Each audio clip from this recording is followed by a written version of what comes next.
son las fuentes, disculpen, de campo magnético. Luego vamos a hacer aplicaciones de esta ley, de la ley de Biot-Savart. Y finalmente, como siempre, vamos a llegar a las leyes que gobiernan la magnetostática. Como ven, la estructura del curso siempre va a ser la misma. De casos particulares vamos a llegar al caso general. Bueno, vamos a comenzar con el primer punto, que es describir la fuerza que aparece sobre cuerpos cargados. Dijimos que de las leyes que hay, vamos a utilizar una que es esta que se muestra aquí, que es la ley de Lorentz. Lorentz fue un físico alemán que en el año de 1890 escribió un libro, un bestseller para la época, que se llamó Teoría del Electrón. Y ahí en este libro propone una ley de fuerzas que aparece sobre cuerpos cargados. Cuerpos cargados que están en movimiento y en presencia de un campo magnético. Y a esta fuerza que él propuso, que se la conoce hoy como ley de Lorentz, tiene la expresión que ustedes pueden ver aquí. Aquí en el miembro de la izquierda tenemos por F, representamos el vector fuerza. Y esta fuerza es igual al producto de la carga de una partícula puntual, por la velocidad que tiene esta partícula puntual, por la intensidad de campo gravitatorio, de campo magnético. Hoy nosotros vamos a asumir de que existe un campo magnético. ¿Quién genera este campo magnético? Lo vamos a ver la próxima clase. Pero vamos a asumir de que si hay un campo magnético, este campo magnético queda expresado por su intensidad de campo magnético, que lo vamos a representar con la letra B mayúscula. Así, nosotros tenemos que F mayúscula representa la fuerza de Lorentz o fuerza magnética, cuyo módulo se mide en Newton como toda fuerza. Q va a representar entonces la carga de una partícula puntual, o sea, una carga puntual que, como toda carga, está medida en Coulomb. Y B representa el vector velocidad instantánea. Esto es importante. B representa el vector velocidad instantánea, y recuerden que el vector velocidad instantánea, como todo vector, tiene dirección, sentido y módulo. La dirección del vector velocidad instantánea nos da información sobre la dirección del movimiento de la partícula en ese instante. El sentido nos da el sentido del movimiento en ese instante, y el módulo representa la rapidez de cambio de la posición con respecto al tiempo. Y claramente su módulo está medido en metros por segundo en el sistema MKS. Y como dijimos, B mayúscula representa la intensidad de campo magnético. ¿Qué unidades tiene la intensidad de campo magnético? Bueno, lo vamos a ver en unos minutos. Y el producto, esta cruz, representa el producto vectorial entre vectores. Un hecho que ya les quiero adelantar: para saber magnetismo, el 50% es saber hacer un producto vectorial. Por eso les recomiendo que repasen allá lo que vieron allá en la noche perdida del álgebra, cuando vieron producto vectorial. Porque es el 50% de este capítulo. Saber hacer producto vectorial es el 50% del magnetismo, que nosotros al menos vamos a ver. Bueno, muy bien. Ahora yo quiero ver cómo son estos vectores, qué dirección y sentido tienen estos vectores en un caso particular. Y el primer caso particular que vamos a considerar es el de una carga puntual Q mayor que 0. Vamos a suponer que es mayor que 0. ¿Qué pasa si la carga es negativa? Bueno, lo vamos a ver en unos minutos. Y esta carga puntual positiva se mueve con una velocidad constante. Vamos a tomar el caso más sencillo, que la velocidad de la partícula es constante. Aquí a la izquierda de la pantalla pueden observar que hay un sistema inercial en perspectiva, es decir, tengo en mi eje X, el eje Y y el eje Z positivo. Y acá tengo en el centro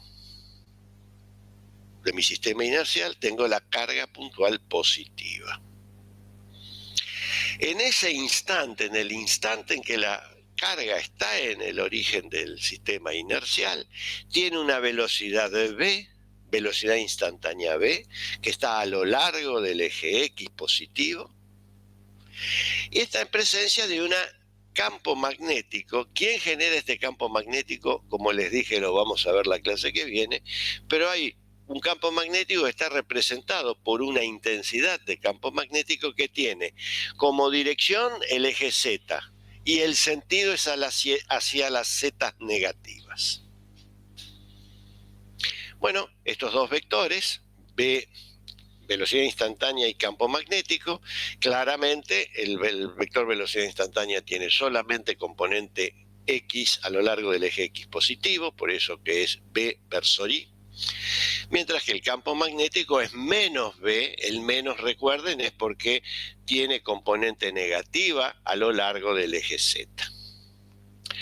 Bueno, yo quiero averiguar cuál es la dirección y sentido de la fuerza que actúa sobre esta partícula positiva que está en movimiento en presencia de un campo magnético.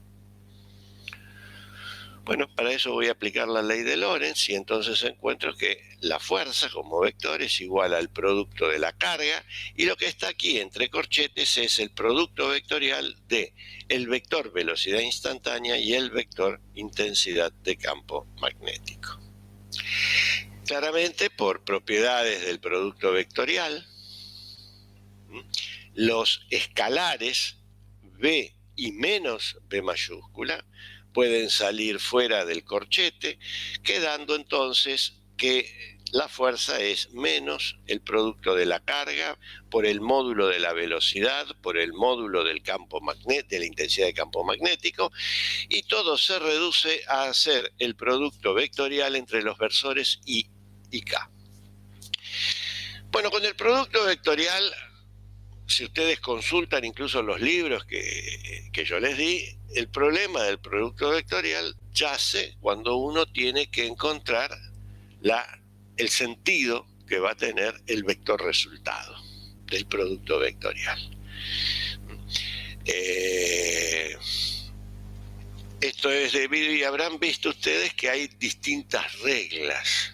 Está la regla de la mano derecha, la regla de la mano izquierda, la regla del tirabuzón, la regla del tornillo de rosca derecha, en fin, hay toda una zoología, podemos decir así, de reglas que son reglas mnemotécnicas. ¿Qué significa esto? Que no tienen un fundamento ni que viene de la física ni que viene de la matemática, sino que son cosas que más o menos andan bien y que el uso de estas nos permiten de forma rápida determinar el resultado, en este caso, del sentido del vector, resultado del producto vectorial. En realidad, ellos, como les dije, no tienen un fundamento ni físico ni matemático. Lo único que tiene fundamento físico y matemático es la tabla de multiplicación. Así como ustedes, cuando fueron al primario, aprendieron la operación de multiplicación entre números reales, y las maestras le debe haber dicho, aprendan la tabla de multiplicación. Acá también, para el producto vectorial, hay una tabla de multiplicación. Tabla de multiplicación que es la que figura aquí, que establece que el producto vectorial entre el versor I y el versor J es K, que el producto vectorial entre el versor K y el versor I es J, y que el producto vectorial de J, vector K, es I. A esto hay que sumarle otro hecho importante, que es que el producto vectorial es anticonmutativo, es decir, que permutar o cambiar el orden de los factores sí altera el resultado. En este caso, si yo permuto o cambio el orden de los factores de estos versores, el resultado se va a ver afectado con la presencia de un signo menos. Es decir, I vector J me dice, la tabla de multiplicación me dice que es K, pero si yo tengo que hacer J vector I, esto me da menos K. Esto es lo único que tiene un fundamento físico y matemático. Ahora, ¿qué ocurre? Yo caigo en mi propia trampa porque yo les recomendé libros y en esos libros que les recomendé también usan, algunos la regla de la mano derecha, otras la regla de la mano izquierda, pero utilizan estas reglas mnemotécnicas cuando al momento de tener que hacer un producto vectorial. Yo, si ustedes quieren usarla, la usan. El que quiere usar la tabla de multiplicación lo usa. Todavía esto es un país libre. Entonces, yo lo único que les recomiendo es que aprendan una de estas reglas. Aprendan una y bueno, y siempre aprendan, utilicen la misma. Bueno, en este caso, dado que tenemos la tabla de multiplicar, nosotros vamos a hacer el producto vectorial entre el versor I y el versor K siguiendo la tabla de multiplicación. Noten ustedes que si yo voy a mi tabla de multiplicación no tengo el producto vectorial de I con J, de I con K, tengo K con I. Esto significa que si yo altero el orden, el resultado tengo que agregarle un signo menos, debido a la anticonmutatividad del producto vectorial. Así resulta que I vector K va a ser menos J, según esta tabla de multiplicación. Bueno, vamos a hacer esto. Tengo F, es menos la carga por el módulo del vector velocidad, por el módulo del campo magnético, por menos J, que es el resultado del producto vectorial de I con K. Claramente, menos con menos se transforma en más, y resulta que la fuerza va a tener componente I, dado que está a lo largo del eje del versor del versor J, y positiva.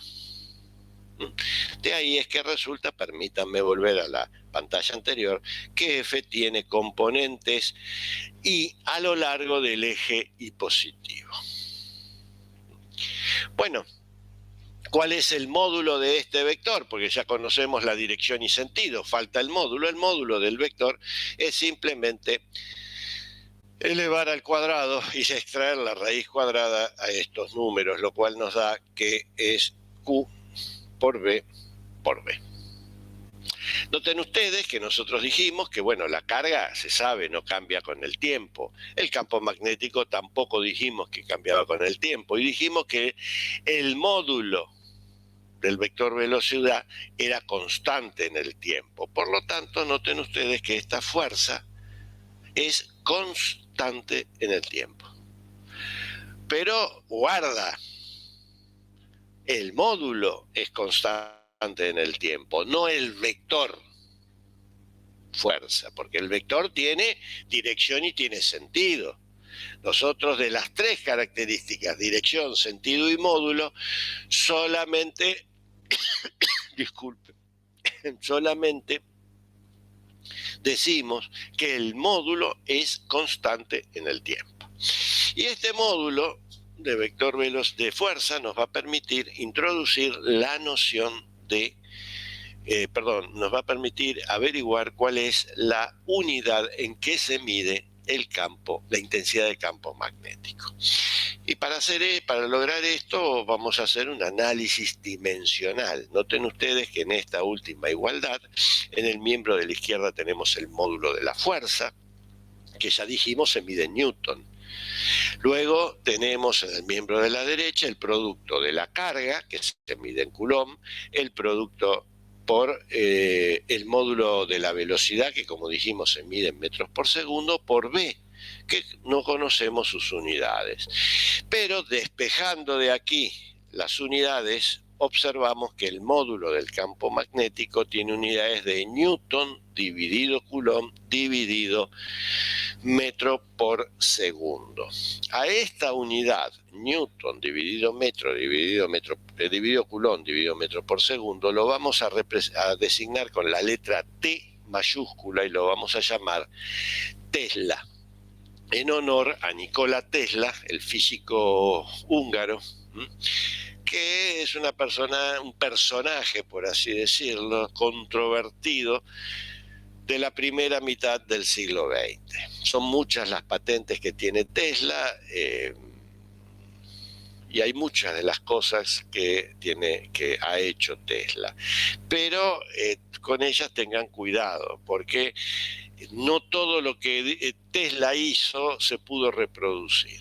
Es una persona que sí hay muchas cosas, es una de las personas juntamente con Edison que tienen más patentes, pero otras que son de dudosa experiencia.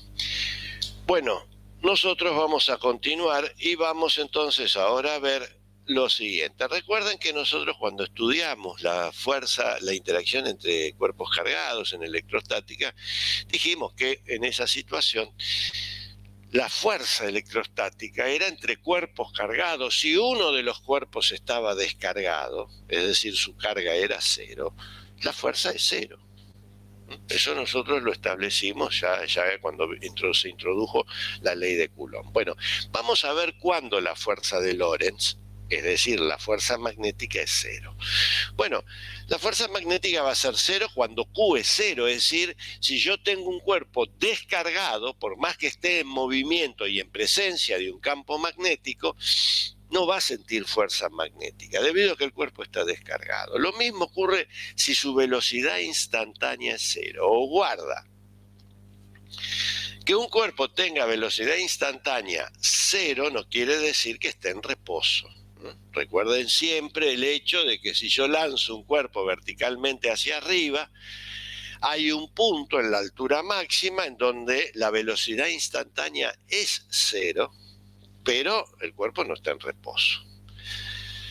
Entonces, para que la condición de reposo, recuerden ustedes, es que la velocidad instantánea sea cero y la aceleración sea cero, instantánea sea cero. Bueno, aquí nosotros que tenemos que si la velocidad instantánea es cero, el cuerpo no va a sentir una fuerza magnética. Y el tercer caso en donde la fuerza de Lorentz es cero es cuando la velocidad y el campo magnético son paralelos o antiparalelos. ¿Qué significa esto?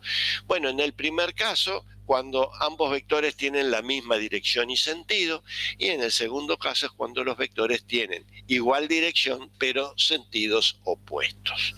En ese caso, también la fuerza de Lorentz es cero. Es decir, por más que el cuerpo esté cargado, por más que el cuerpo esté en movimiento y en presencia de un campo magnético, si ocurre esta última situación, bueno, no va a sentir fuerza magnética.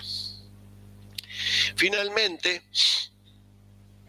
entonces ahora que ya sabemos, hemos más o menos hemos hecho una descripción de esta fuerza, vamos a ver qué consecuencias tiene esta fuerza en cuanto al movimiento de la partícula, porque recuerden que aquí nosotros hemos visto qué es lo que le pasa a la partícula en un instante particular, por eso yo insistía con la velocidad instantánea.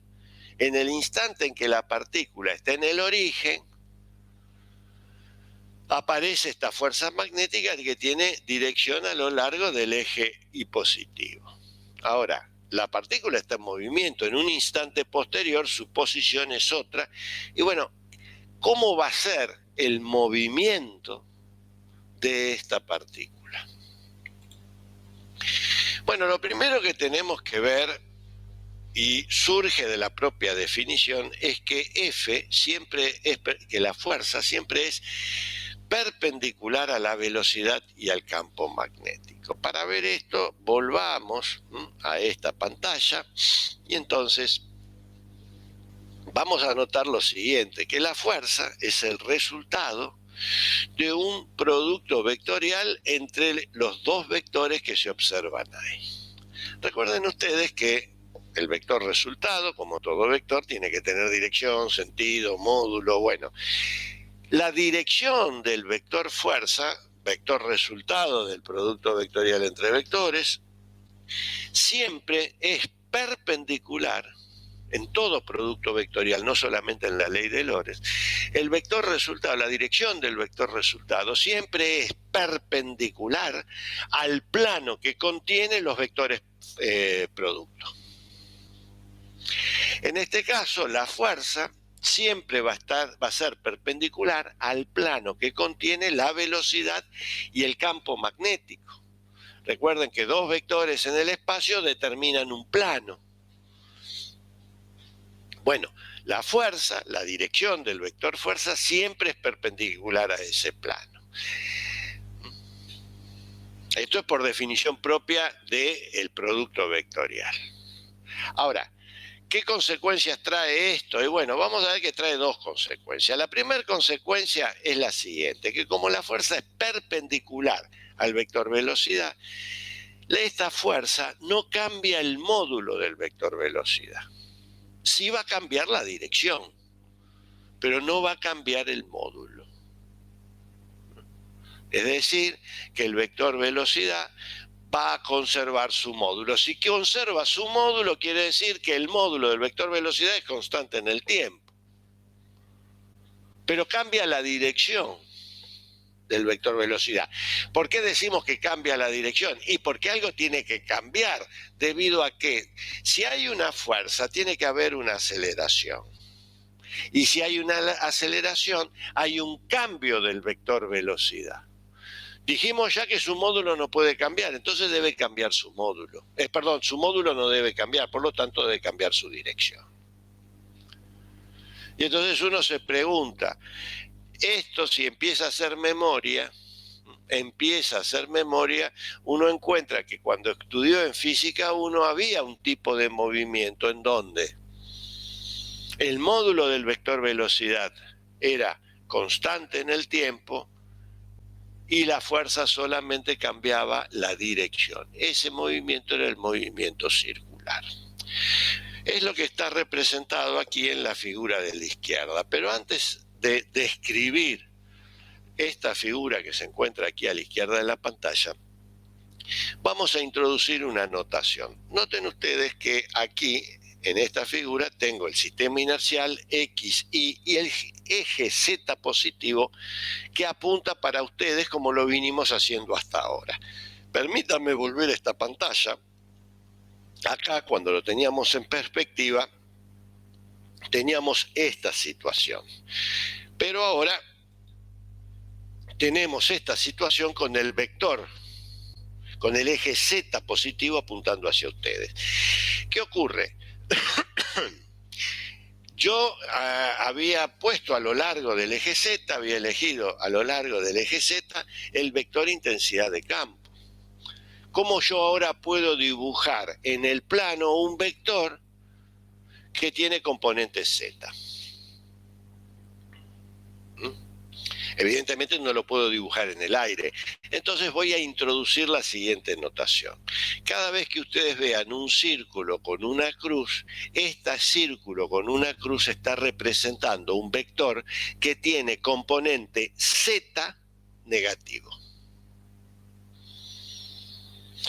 Y cuando dibujemos un círculo con un punto, estamos haciendo referencia de que el vector tiene componente Z positivo.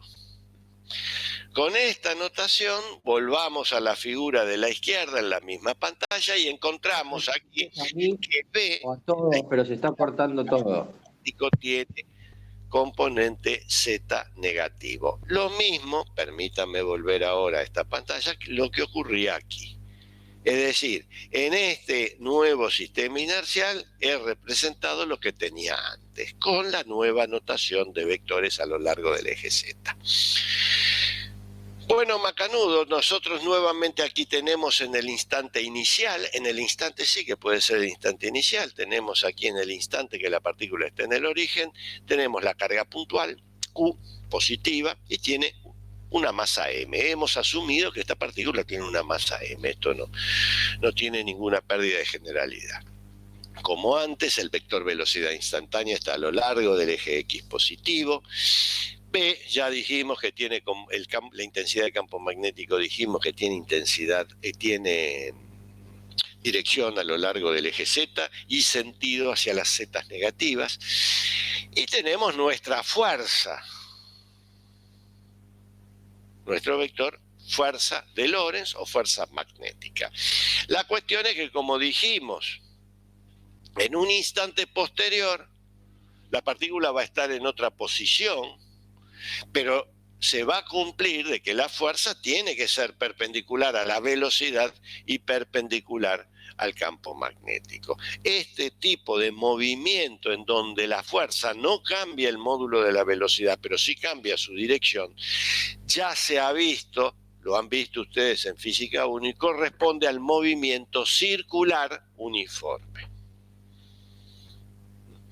Ustedes luego en la práctica van a ver, en la práctica 6, problema 1, van a demostrar esto, lo que hemos demostrado a través de un análisis físico, lo van a demostrar en un caso general haciendo las cuentas. Es un problema un poco largo, pero bueno, es para aquellos que se convenzan de que el movimiento es circular.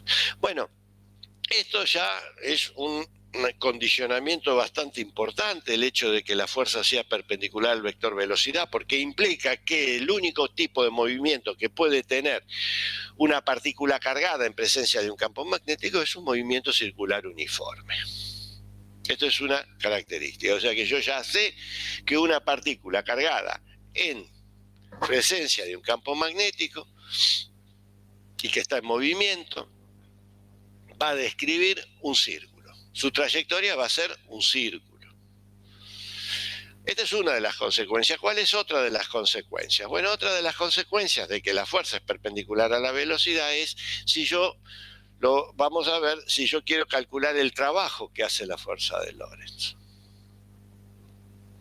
O sea, el trabajo que hace la fuerza magnética. Para calcular ese trabajo tengo que ir a la definición de trabajo, que nosotros ya la hemos visto, y acá el diferencial de R lo puedo siempre escribir como el producto de la velocidad instantánea por diferencial de t. Recuerden que este diferencial de R se puede escribir como la derivada del vector posición con respecto al tiempo por diferencial de tiempo. La derivada no es otra cosa que la definición de velocidad instantánea. En definitiva, si yo este diferencial lo escribo de esta forma y lo reemplazo en la definición de trabajo, encuentro que el producto de la fuerza, producto escalar, la velocidad, por diferencial de t. Es decir, yo para calcular el trabajo que hace la fuerza de Lorentz necesito calcular esta integral, pero esta integral es sencilla de calcular. ¿Por qué? Porque si la fuerza es perpendicular a la velocidad, el producto escalar de la fuerza con la velocidad es cero. Recuerden que el producto escalar entre vectores perpendiculares es cero. De ahí obtengo que el trabajo es cero. Guarda con esto. Esto no quiere decir que el trabajo es conservativo. No, porque para que el trabajo sea conservativo tengo que calcular el trabajo alrededor de una trayectoria cerrada. Y esto no es una trayectoria cerrada. P sub 0 y P sub 1 son dos puntos cualesquiera de la trayectoria de la partícula. Y para dos puntos cualquiera de la trayectoria de la partícula, el trabajo siempre me da cero. ¿Qué implica esto? Que esta fuerza no realiza trabajo. No es ni conservativa ni no conservativa. No realiza trabajo. Y recuerden ustedes que de la definición de trabajo surge la variación de energía potencial. ¿Esto qué significa?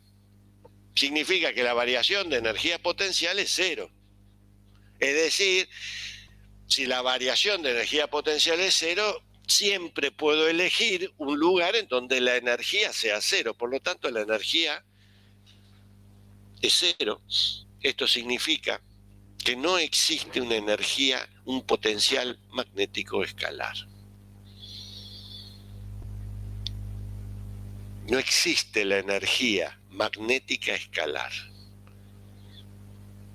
No se los va a martirizar a ustedes con un práctico de energía potencial, como ocurrió en electrostática. Recuerden que en electrostática la fuerza la podíamos escribir como menos el gradiente de la energía potencial. Acá no. La fuerza de Lorentz no se puede escribir en términos de una energía potencial porque no existe. Una energía potencial escalar.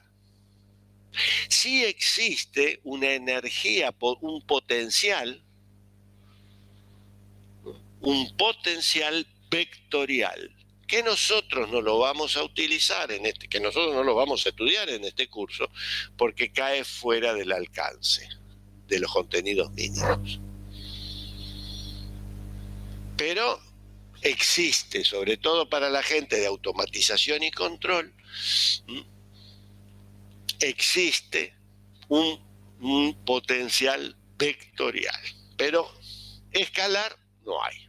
Así que la fuerza de Lorentz es la fuerza de Lorentz y no se puede escribir en términos de nada escalar. Bueno, ahora estas son las dos consecuencias que, producto de estas dos consecuencias, surgen ¿de dónde? De que la fuerza es perpendicular al vector velocidad y al campo magnético. Es decir, que el movimiento de la partícula no puede ser cualquier movimiento. Un movimiento de una partícula cargada en presencia de un campo magnético no puede ser cualquier movimiento. Es un movimiento circular, uniforme. Es decir, la trayectoria siempre es un círculo. La trayectoria es un círculo. Uno lo primero que se pregunta, ¿cuál es el radio de ese círculo? Y bueno, ¿cómo podemos determinar el radio del círculo de esa trayectoria? Bueno, recordemos que en el movimiento circular uniforme existe una sola fuerza, la fuerza centrípeta. El movimiento circular uniforme existe una sola fuerza, la fuerza centrípeta. Y que en este caso la fuerza centrípeta es la fuerza de Lorentz, porque es también la única fuerza que hay presente. Y de esa igualdad obtenemos que la fuerza centrípeta es el producto de, como vemos acá, de la masa por el cuadrado de la velocidad instantánea dividido el radio de la trayectoria. Y esto tiene que ser igual al módulo de la fuerza de Lorentz, que es Q por B por B, que es lo que hemos hallado. Noten ustedes que tenemos en el miembro de la izquierda B cuadrado, en el miembro de la derecha B, por lo tanto pueden ser simplificados y despejando R obtenemos que el radio que estamos averiguando se puede obtener como el producto de la masa por la velocidad dividido la carga y el campo magnético. Noten ustedes que este radio depende de la velocidad instantánea de la partícula y además un hecho que vamos a verlo con frecuencia, que va a aparecer con frecuencia, depende del cociente de la masa de la partícula a su carga. O, como también vamos a encontrar, puede depender de la inversa, es decir, de la carga de la partícula a su masa. Eso va a aparecer con frecuencia en el curso. Bueno, ya tenemos determinado el radio. Y ahora vamos a ver un hecho que es interesante. Dijimos que la partícula ejecutaba un movimiento circular uniforme. El movimiento circular uniforme está caracterizado por una velocidad angular y donde la relación que hay entre la velocidad instantánea y la velocidad angular es esta que está acá. La velocidad instantánea es igual a omega por r, donde omega es la velocidad angular. Recuerden que esta igualdad, si uno la quiere usar a los efectos de cálculo, la velocidad angular tiene que estar medida en unidades de radianes por segundo. Siempre, claro, hablando del sistema MKS de unidades. Esto es algo que ya seguramente deben haber visto ustedes en Física 1, yo simplemente se los recuerdo, para que no quede en el olvido de que esta igualdad, la velocidad angular, tiene que estar expresada en radianes por segundo, para que la velocidad instantánea me dé en metros por segundo, siempre y cuando el radio, como toda longitud, tiene que estar medida en metros. Si yo les doy la velocidad en revoluciones por minuto, ustedes tienen que pasar esas revoluciones por minuto a radianes por segundo y entonces hacer la cuenta. Bueno, muy bien, la historia es qué ocurre si B lo reemplazo en la expresión del radio. Bueno, va a ocurrir, noten ustedes lo que se observa aquí, que tengo en el miembro de la izquierda R, en el miembro de la derecha también tengo R, por lo tanto se puede simplificar y se obtiene que omega, la velocidad angular, es el cociente de la carga a la masa de la partícula, carga de la partícula dividido su masa, por la intensidad de campo magnético. Y claramente está. Dijimos que el campo magnético no depende del tiempo, la carga, claro está, no estamos hablando de un cuerpo que se va descargando, sino un cuerpo que conserva su carga durante todo el movimiento, por lo tanto la carga no cambia con el tiempo, la masa no cambia con el tiempo, es decir, omega es constante en el tiempo, que es la característica principal del movimiento circular uniforme. Bueno, con esto entonces ya hemos hecho una descripción de la fuerza de Lorentz, o de la fuerza magnética, y de las consecuencias que estas fuerzas tienen en cuanto al movimiento de la partícula y en cuanto a que su trabajo es nulo. Es una fuerza que no realiza trabajo. Este hecho principalmente que hemos encontrado acá, estas expresiones en cuanto al movimiento de la partícula, tienen muchas aplicaciones. Una de ellas es la que vamos a ver ahora, que es el espectrógrafo de masa. Yo voy a dar los fundamentos del funcionamiento de un espectrógrafo de masa. ¿Qué es un espectrógrafo de masa? Es un aparato que fue inventado más o menos a principios del siglo XX con el propósito de poder medir la masa de los isótopos de los distintos elementos de la tabla periódica. Hoy en día sí se sigue usando el espectrógrafo de masa, ya no para medir masas de isótopos, sino para medir la masa de ciertas macromoléculas que pueden tener un uso biológico.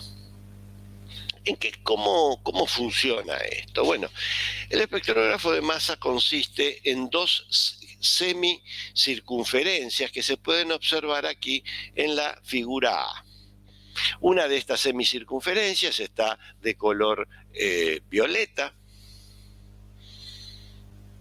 y la otra semicircunferencia está de color gris. Entre estas dos semicircunferencias, entre estos dos planos que son una semicircunferencia, están separados ellos por una cierta distancia. A estas dos semicircunferencias se las conoce con el nombre de Ds. La D, la D de dedo, es una de las circunferencias. Como tenemos dos, tenemos las Ds. ¿Qué es lo que ocurre entonces? Es lo que pasa en la parte B. Entre estas semicircunferencias se aplica un campo magnético, representado aquí en la figura B por una intensidad de campo magnético que, como se observa, este vector, intensidad de campo magnético, está apuntando hacia ustedes. Es un vector que apunta hacia ustedes. Recuerden la notación que acabamos de introducir. Luego, ¿qué es lo que se hace? Bueno, por un extremo de las Ds se introduce una partícula cargada con una cierta velocidad instantánea v. Cuando esta partícula cargada ingresa al espacio comprendido entre las dos Ds, ¿qué va a ocurrir? Debido a que la partícula es una partícula cargada en movimiento y en presencia de un campo magnético, va a aparecer una fuerza de Lorentz. Y entonces la partícula va a describir, en este caso, una trayectoria semicircular y va a salir por el otro extremo de la Ds. Si en este otro extremo yo coloco una placa fotográfica, digamos, la placa fotográfica se colocaba allá a principios del siglo XX, hoy hay un detector conectado a una computadora, y yo puedo medir el diámetro, o sea, la distancia, el diámetro de la semicircunferencia, es decir, la distancia que hay entre el punto que ingresó y el punto que salió la partícula cargada, yo entonces, gracias a la expresión que hemos calculado del radio, conozco el diámetro, es decir, conozco el radio, conozco la carga de la partícula, conozco el campo magnético y conozco la velocidad, puedo hallar la masa. Esto es cuando hay una partícula cargada. Ahora, ¿qué ocurre si yo tengo, por ejemplo, en vez de ingresar? Recuerden lo siguiente, los elementos en la tabla periódica están caracterizados, su posición en la tabla periódica está caracterizado por el número Z, que es el número de protones que hay en el núcleo de un elemento. Además de este número Z está el número másico, número M, que me representa más o menos el número de protones y neutrones que hay en un elemento. Cuando un elemento tiene, de un dado número Z, tiene distinta cantidad de electrones, distinta cantidad de neutrones, lógicamente va a tener distinto número másico, pero su número Z, o número atómico, va a ser el mismo. En estos casos se dice que ese elemento tiene isótopos. Entonces, imaginemos que yo tengo una mezcla de isótopos de distintas masas, con masas M1, M2, M3, y que guardan esta relación de las masas. Y yo a esta mezcla de isótopos, que tienen todos el mismo número Z, por lo tanto tienen la misma carga, porque tienen la misma cantidad de protones en su núcleo, los inyecto al espacio comprendido entre las dos Ds con una cierta velocidad v. ¿Qué es lo que va a ocurrir cuando las partículas ingresen en la zona donde existe el campo magnético? Y bueno, van a empezar a separarse según van a comenzar a describir distintas semicircunferencias. ¿Debido a qué? Y debido a que el radio, por ejemplo, la circunferencia de radio R1 va a ser M1 por B dividido Q por B, R2 va a guardar esta relación y R3 va a guardar esta relación con la masa. De esa manera, yo en mi detector que encuentro en el otro extremo de las Ds o en la placa fotográfica, yo puedo determinar entonces el radio de la semicircunferencia que describió cada uno de los isótopos, y de esta manera puedo determinar la masa de ese isótopo. Bueno, vaya esto como aplicación de la ley de Lorentz. Existen otras, las van a ver luego también ustedes en el práctico. Y ahora nosotros lo que vamos a estudiar es lo siguiente. Vamos a ver que hemos hecho una descripción de la fuerza de Lorentz para el caso de una partícula puntual. Ahora, ¿dónde nosotros encontramos ya un número de partículas puntuales? Es decir, ¿dónde nosotros podemos encontrar otras partículas puntuales que están en movimiento y que las podemos poner en presencia de un campo magnético? Bueno, vamos a ver un sencillo experimento. Recuerden que siempre estamos trabajando de casos particulares para llegar al caso general. Y este experimento nosotros ya lo hemos visto en la clase pasada cuando se introdujo la noción de corriente eléctrica. Aquí, en la figura de la izquierda, tengo una batería con su borne positivo y negativo, y estos bornes se encuentran conectados a través de un cable conductor. Ya hemos visto que va a comenzar a haber un movimiento de cargas, y en este movimiento de cargas, si yo quiero estudiar un trozo de ese cable conductor, bueno, ya nosotros lo hemos hecho en la clase pasada. Ahora imaginemos que en la zona de donde está ese trozo de material conductor yo aplico un campo magnético, representado en este caso por una intensidad de campo magnético que tiene la dirección y sentido que se muestra en la figura. Entonces yo quiero ver, disculpen ahora, qué es lo que le ocurre a ese trozo de material conductor que ahora está en presencia de un campo magnético B. Recuerden que ese trozo de material conductor tiene una longitud delta X, tiene una sección transversal A representa la cantidad de centímetros cuadrados o milímetros cuadrados que tiene ese cable conductor, la sección transversal de ese cable conductor. Y también recuerden que hay una diferencia de potencial entre los extremos de este trozo de material conductor. Diferencia de potencial que es la que produce la batería. Y además, ahora de esto está el campo magnético B que hay ahí. Yo quiero saber cuál es. Recuerden ustedes que habíamos dicho que en este caso, habíamos dicho que en este conductor hay una cierta cantidad de portadores. ¿Portadores de qué? Portadores de carga, que las representamos por Q. Dentro de este trozo conductor hay un cierto número N, que lo representamos con N mayúscula, que es el número de portadores. N mayúscula representa el número de portadores que hay dentro de ese trozo. Y N minúscula representa la densidad de portadores, densidad por unidad de volumen, es decir, el número de portadores por unidad de volumen o densidad de portadores lo representamos por N. Recuerden que tanto la carga de los portadores, el número de portadores y la densidad son características del material conductor que yo estoy trabajando.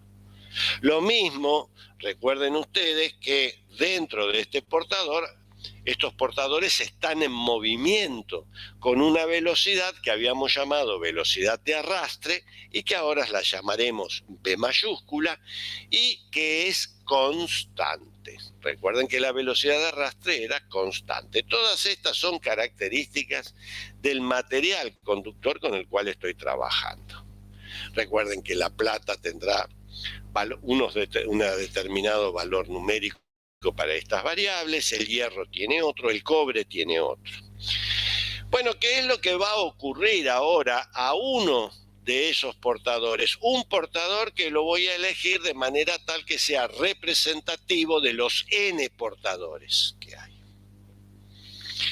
Bueno, lo que le va a ocurrir a ese portador, que tiene una velocidad V como se muestra aquí, está en presencia de una intensidad de campo magnético como está acá, y vamos a asumir que en este caso el portador tiene carga positiva, vemos que sobre ese portador aparece una fuerza de Lorentz, fuerza que yo la llamo F sub L. ¿Por qué? F sub L. Primero, ¿por qué el subíndice L? Si hasta ahora veníamos usando I y J, bueno, justamente nosotros cuando hemos introducido la corriente eléctrica la hemos designado con la letra I. Por eso es que esa letra ya no se va a usar para otra cosa que no sea para designar corrientes.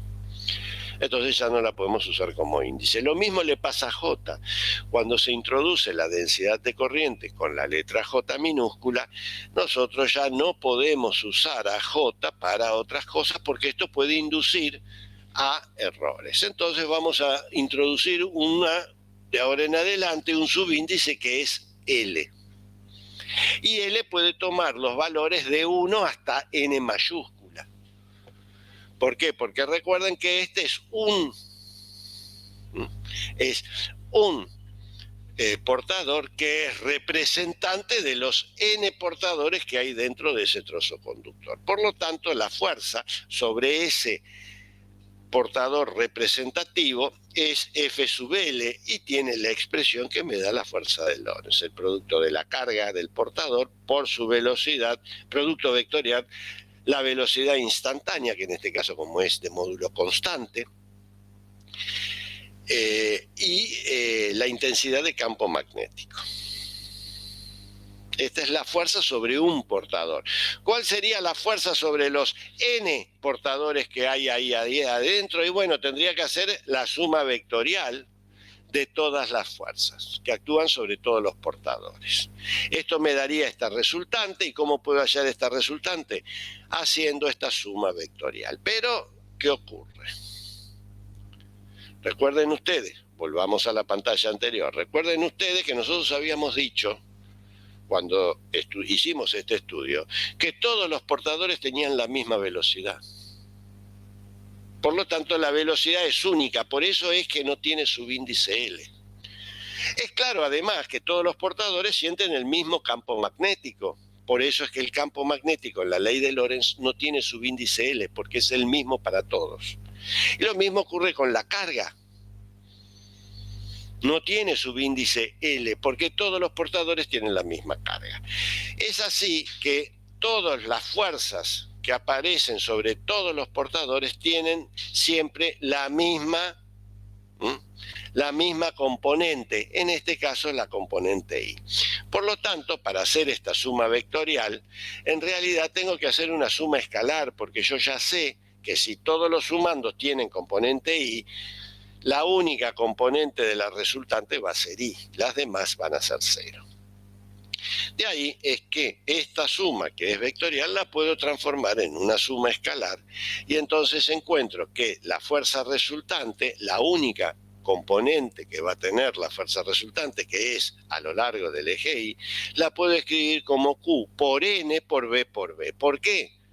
Y porque recuerden que tanto Q como B, la intensidad de campo magnético, no tienen subíndice L, por lo tanto esto es sumar n veces la misma expresión, de ahí es que nos aparece n. Pero recuerden ustedes que la relación que hay entre el número de portadores y la densidad de portadores es esta igualdad que está aquí. El número de portadores es la densidad por el volumen del trozo de material conductor. Si esta igualdad la reemplazo en la anterior, se obtiene esta expresión. Noten ustedes que en esta última expresión, si recordamos la definición de corriente eléctrica, donde la corriente es el producto de la carga por la densidad de portadores por el área por la velocidad, encontramos que la fuerza resultante sobre todos los portadores que hay en ese trozo de material conductor, esta fuerza se puede escribir como el producto de I por delta X por la intensidad de campo magnético. Noten ustedes, la importancia de esto es que me dice que el módulo de la fuerza es proporcional a la longitud del cable, del trozo que yo estoy trabajando. Esto es lo que me dice, puesto que B no cambia, tiene módulo constante. Recuerden que la corriente nosotros en este caso es una corriente directa o corriente continua, o sea que también es constante. Lo único que puede llegar a cambiar es la longitud del material conductor, del cable conductor que yo estoy trabajando. Esta expresión que está escrita en forma escalar, sería conveniente escribirla en forma vectorial. Para ello, vamos a introducir un nuevo vector, que es el vector delta X vector. Yo, para definir este vector delta X, necesito dar la dirección, el sentido y el módulo de este vector. Bueno, vamos a asignarle a este vector delta X una dirección que es coincidente con la tangente al cable conductor. Recuerden que el cable conductor es un delgado cable conductor, es decir, su sección comparada, el diámetro de la sección comparada con su longitud es despreciable. Por lo tanto, podemos pensar que la tangente a ese cable conductor me va a dar la dirección que va a tener este vector delta X. El sentido es el sentido de la corriente. El sentido del vector delta X es el sentido de la corriente. Y finalmente, el vector delta X es la longitud delta X del trozo de material. Con esta definición del vector delta X, la anterior expresión de la resultante de fuerzas puede ser escrita de esta manera, como que delta F, la fuerza que aparece sobre este trozo de material conductor, se puede escribir como el producto de la corriente por el producto vectorial entre los vectores delta X e intensidad de campo magnético. A esta expresión que hemos arribado se la conoce como la ley de Lorentz para cables conductores. Y noten ustedes que esta es su expresión. Depende de, en definitiva, de la longitud del trozo de material conductor. Sin embargo, esto que hemos encontrado nosotros puede ser confuso. Por eso es que vamos a hacer el siguiente cálculo. Imaginemos que nosotros tenemos un cable conductor que lo escribimos, no es necesariamente recto, puede tener cualquier forma. Y también puede tener cualquier longitud. Hasta ahora hemos siempre dicho que estamos trabajando con un trozo de material conductor de un cable que es más largo. Pero ahora no, vamos a imaginar que ese trozo de cable conductor tiene cualquier forma, como la que se ve aquí en la figura. Y una cosa que es importante, yo de ahora en adelante voy a trabajar el cable conductor, pero recuerden que en este cable conductor tiene que circular una corriente. Y para que circule una corriente tiene que haber una batería. Yo no dibujo la batería, porque si no sería cada vez el dibujo sería de mayor complejidad para hacerlo. Entonces yo no dibujo la batería. Pero recuerden que la batería existe, porque si no la corriente, ¿cómo se mueve? Recuerden siempre, las cargas solas no se mueven, alguien las tiene que mover, un agente externo, y en nuestro caso el agente externo es la batería, que no la dibujo, pero que está presente. Está presente y se manifiesta a través de la corriente que circula por ese cable conductor que tendrá una longitud arbitraria, y tiene también una forma arbitraria. Y ese cable de longitud arbitraria y que está dispuesto de una forma arbitraria, no necesariamente derecha, está en presencia de un campo magnético B, como se observa en la figura. Es un campo, una intensidad de campo magnético que tiene componente Z negativo. Las otras dos son cero. Bueno, ¿cómo puedo yo resolver mi problema de hallar la fuerza resultante sobre este trozo de material conductor de longitud arbitraria? Bueno, para ello vamos a hacer lo siguiente, vamos a subdividir el material conductor en m partes no necesariamente iguales. ¿Qué quiero decir con esto? Bueno, yo agarro con la mano izquierda el cable conductor, en la mano derecha tengo una tijera y entro a tijeretear todo el cable, de manera tal que ese cable que tenía una longitud L despreciable, ahora se ha transformado en un montón de pedazos de cable de distinta longitud. Cada uno de esos cables, trozos de cable de distinta longitud, la voy a llamar delta XL. ¿Por qué delta X? Delta X representa la longitud del trozo de cable en que yo he subdividido el cable original. ¿Y L por qué? ¿Por qué le pongo un subíndice? Porque recuerden que yo ahora lo subdividí, pero después para encontrar el resultado voy a tener que volverlo a armar, y para armarlo, bueno, lo voy a armar de cómo se arma un rompecabezas. Primero pongo la parte 1, después la 2, la 3, la 4, y entonces puedo volver a obtener el cable original. Ahora bien, yo sé, y acá esto se ve en la figura, por ejemplo, acá está el trozo delta X1, luego viene el delta X2, por acá habrá un delta XL genérico y finalmente el último trozo es delta XM. Ahora, ¿qué ocurre? La fuerza sobre cada uno de estos trozos la puedo escribir sobre un trozo genérico, por ejemplo el delta XL, me va a dar que la fuerza delta FL, que actúa sobre el trozo delta XL, es I por el vector delta XL. Recuerden que delta XL vector es un vector que tiene como dirección la dirección del cable, que es lo que se ve aquí en la flechita de la figura. La tangente al cable en ese punto. El sentido es el sentido de la corriente. Yo dije que la corriente tiene este sentido, por lo tanto el vector va a tener el mismo sentido que la corriente.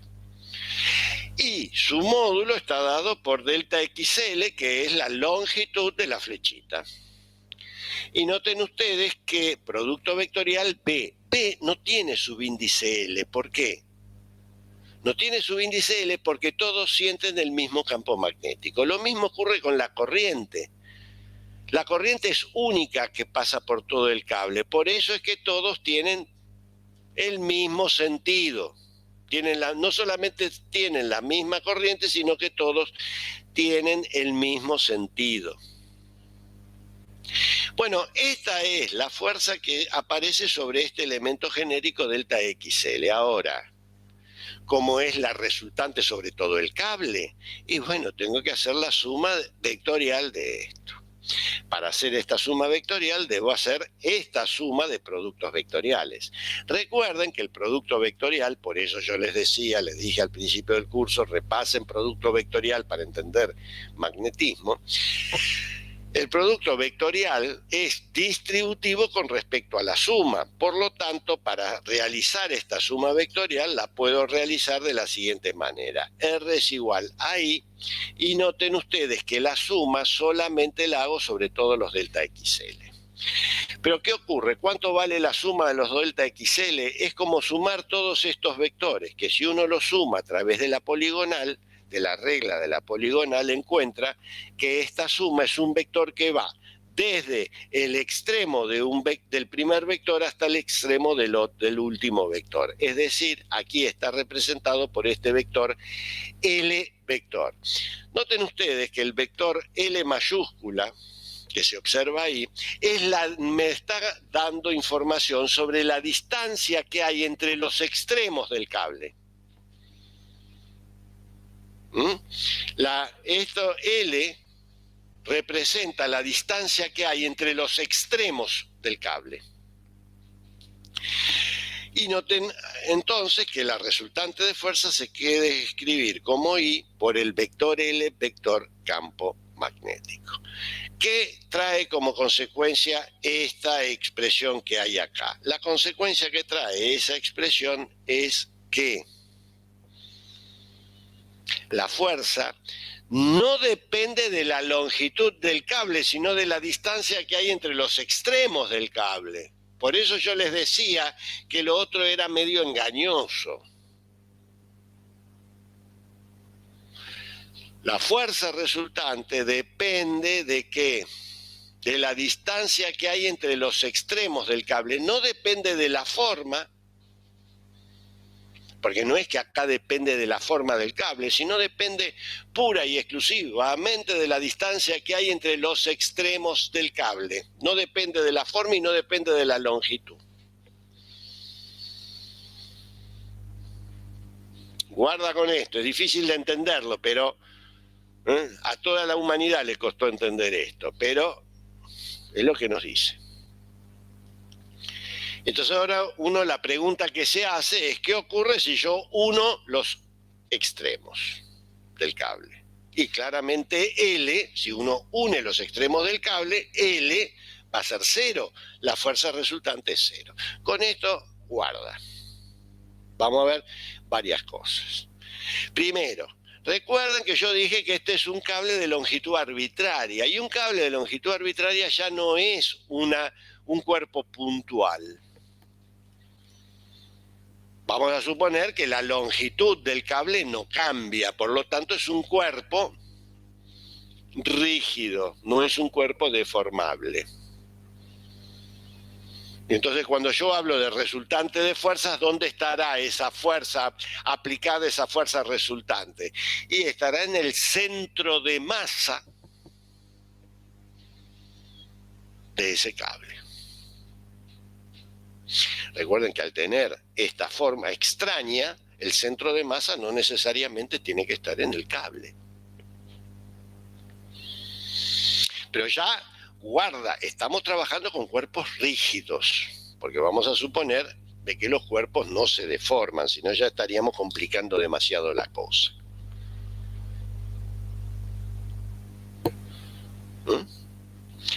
Otra cosa. O sea que primero y principal ya esto no estamos trabajando con cuerpos puntuales, ya son cuerpos rígidos. Es decir, cuerpos que tienen forma. Segunda situación. Cuando yo digo que uno los extremos del cable, no es que lo agarro, los pongo juntos y les hago un nudo. Recuerden que para que todo esto funcione tiene que haber corriente y que para que haya corriente tiene que haber una batería. Batería que yo no dibujo, pero que está. No dibujo para no hacer complejo el dibujo.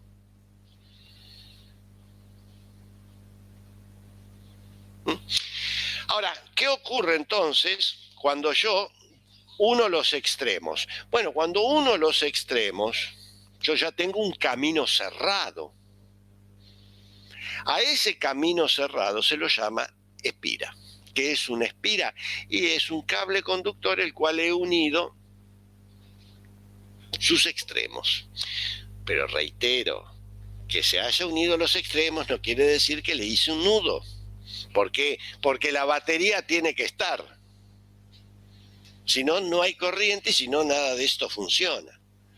Pero lo importante es que en esas espiras, las espiras son clasificadas por la figura plana con las cuales uno forma. Por ejemplo, yo puedo formar con ese cable conductor unido por los extremos, puedo formar un círculo, que es una figura plana, puedo formar un cuadrado, puedo formar un rectángulo, o puedo formar una figura irregular. Todas estas son espiras y en general las espiras con las cuales nosotros vamos a trabajar está la espira circular, la cuadrada, la rectangular. Podría ser una espira octogonal, pero nosotros no vamos a estudiar ese tipo de situaciones. Lo que sí es importante, y recuerden y deben recordarlo, que acá yo no dibujé la batería, pero la batería está, si no, no hay corriente. Y lo que es más importante es que en las espiras la fuerza resultante siempre es 0. En las espiras siempre la fuerza resultante es 0.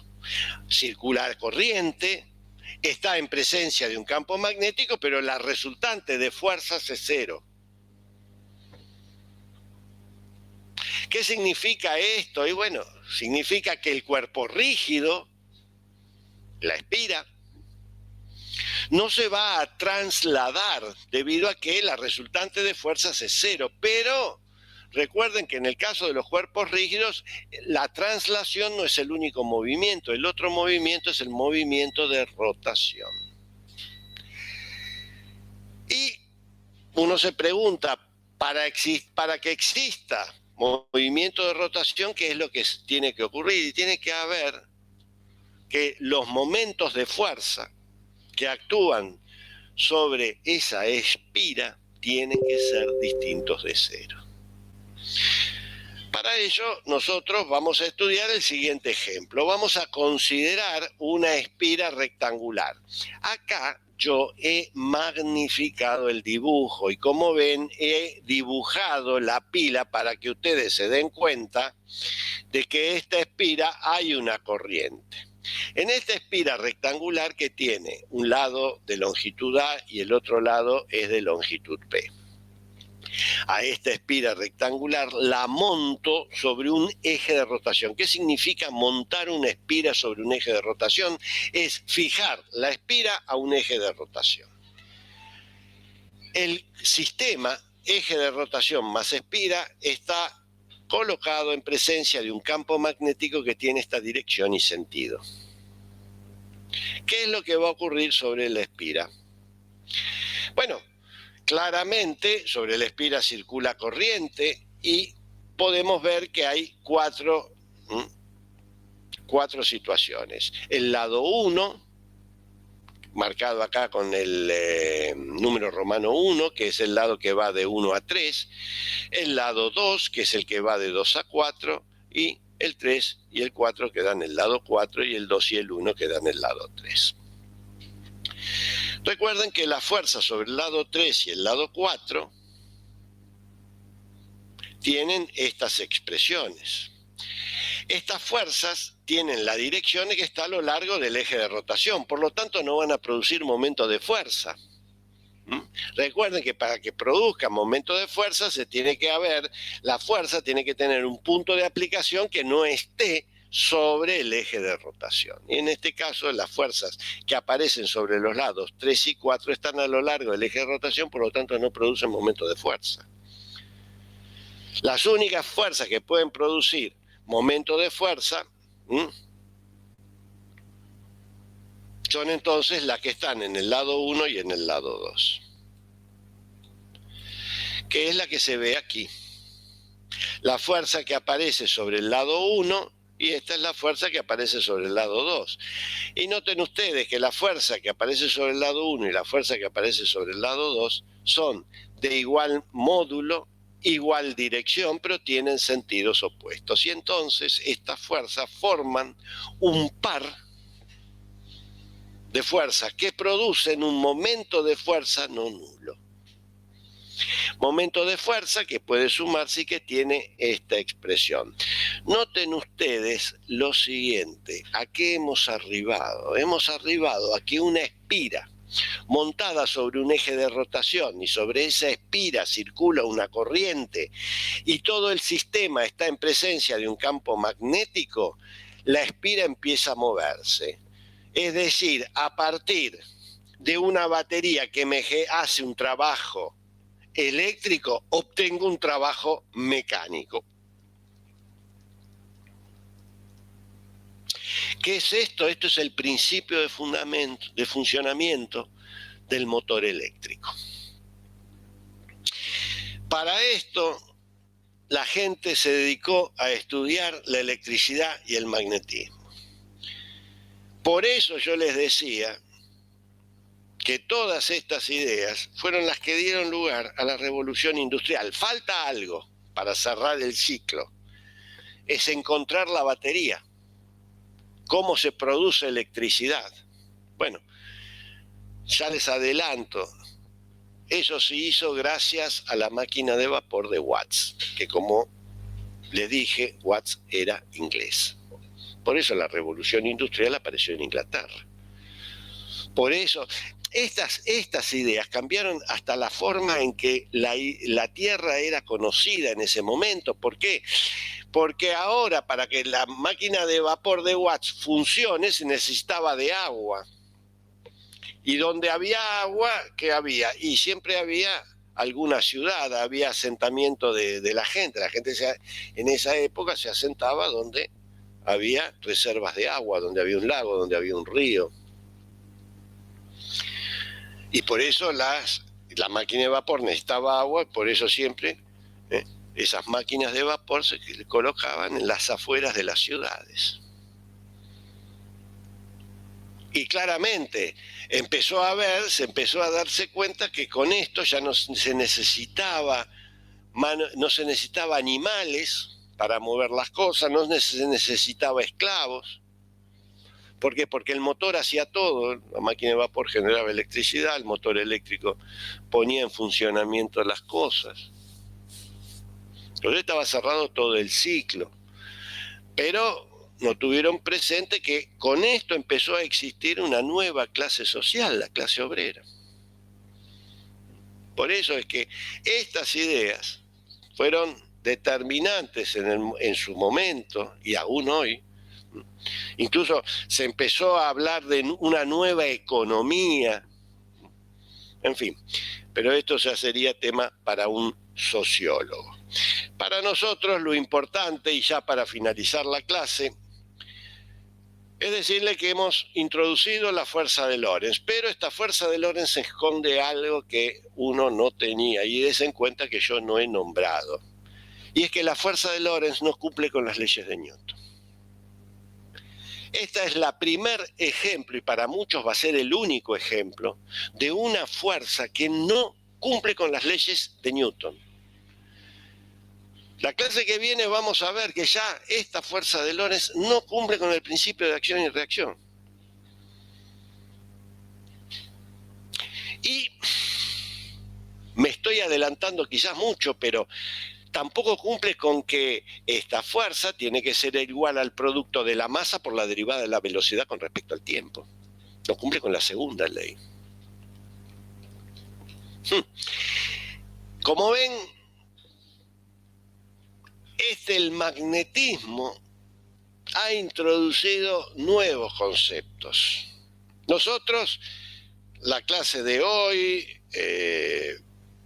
y quizás la clase de mañana, el práctico lo van a poder hacer utilizando en algunos ejemplos las leyes de Newton, pero háganse la idea de que en unas clases más ya no vamos a poder hablar de Newton. ¿Por qué? Porque si estamos en el capítulo de la magnetostática, la fuerza que determina, la fuerza magnética, de interacción magnética que hay entre cuerpos cargados, no siguen las leyes de Newton. Entonces muchos se dirán, ¿y la primera ley que me habla del sistema inercial? Y bueno, no, tampoco. Vamos a tener que cambiar las cosas. Todas estas ideas las vamos a ver la clase que viene, y fueron los que dieron origen a la relatividad. Por eso el trabajo de Albert Einstein, el primer trabajo de Albert Einstein, se llamó Sobre la electrodinámica de los cuerpos en movimiento, porque tenía que ver justamente con estas ideas que estamos viendo acá. Bueno, alumnos, hemos llegado al final de esta clase. Hoy es la última clase de la semana. La próxima clase la vamos a tener el día martes, en oportunidad en que vamos a ver la segunda parte. Creo que hoy me ha dicho el instructor, ¿sí? Creo que hoy me ha dicho el instructor van a hacer el práctico de corrientes.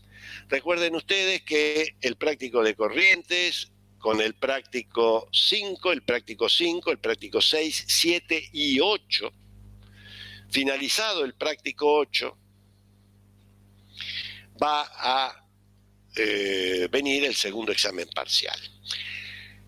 Yo creo que, bueno, hoy van a terminar la práctica 5 y la semana que viene van a terminar la práctica 6 y 7. Así que vayan sacando las cuentas de cuándo va a ocurrir el segundo examen parcial. Bueno, como les dije, esta es la última clase de la semana. Cuídense, recuerden que esta segunda hora viene brava. Sí, ¿alguno me está hablando? Y yo no lo escucho. Sí, yo le estoy hablando. ¿Me escucha ahí? Sí, ahí lo escucho. Le quería hacer una consulta sobre el primer examen que yo no lo pude dar. ¿Cuándo va a ser recuperatorio? ¿Si va a haber? El recuperatorio, siempre los recuperatorios se toman al final de la cursada. Eso yo lo dije el primer día de clases, incluso está en las condiciones para aprobar la asignatura. Es decir, cuando usted puede dar el segundo parcial, puede dar el tercer parcial y luego va a recuperar el primer parcial. ¿Quedó clara más o menos mi respuesta? Sí, perfecto, profe, muchas gracias. Bueno, como les decía, cuídense y tengan un buen fin de semana. Disfruten, dicen que va a estar lindo. Bueno, yo en tanto me despido de ustedes y nos vemos el martes a las 9 de la mañana en oportunidad que continuaremos con este estudio del magnetismo. Hasta el martes, alumnos.